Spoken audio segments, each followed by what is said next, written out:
बानी पीटीआई ने अनवारुल हक काकड़ के खिलाफ अदालत से रुजू करने का हुक्म दे दिया है। मज़ीद तफसीलात जानते हैं anchor person Dawn news Nadir Gurmani. Nadir साहब, ये क्या मामला है, तफसीलात से आगाह कीजिएगा।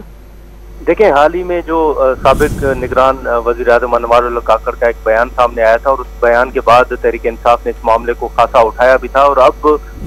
पीटीआई की जो सीसी का इजलास हुआ था उस हवाले से नईम हैदर पंजोता ने ये बताया है कि बानी पीटीआई ने पार्टी को हिदायत की है कि अनवारुल हक काकड़ का जो फॉर्म 47 से मुतल्लिक बयान है वो इंतहाई अहम है और इसी मामले पर अदालत से रुजू किया जाए। तो अब तहरीक इंसाफ ने अनवारुल हक काकड़ के जो फॉर्म 47 से मुतल्लिक बयान है उस मामले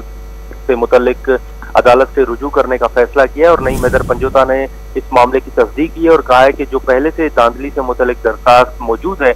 उसी में सीएमए दायर की जाए या अलग से दरखास्त दायर की जाएगी, लेकिन ये मामला अदालत के सामने रखा जाएगा कि जिस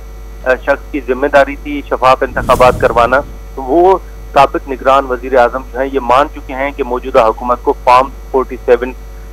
के मुताबिक जितवाया गया है। और उन्होंने ये भी कहा है कि अनवारुल हक काकड़ का बयान जो है वो इंतहाई अहम है और साथ ही साथ ये भी कहा गया है कि वो तहरीक इंसाफ की जानिब से अनवारुल हक काकड़ के खिलाफ कार्रवाई का मुतालबा भी किया जाएगा और अदालत से दरख्वास्त की जाएगी कि इस मामले पर कार्रवाई की जाए। अनवारुल हक काकड़ का बयान इंतहाई अहम है। नादिर गुरमानी हमें तफसीलात से आगाह कर रहे थे, आपका शुक्रिया।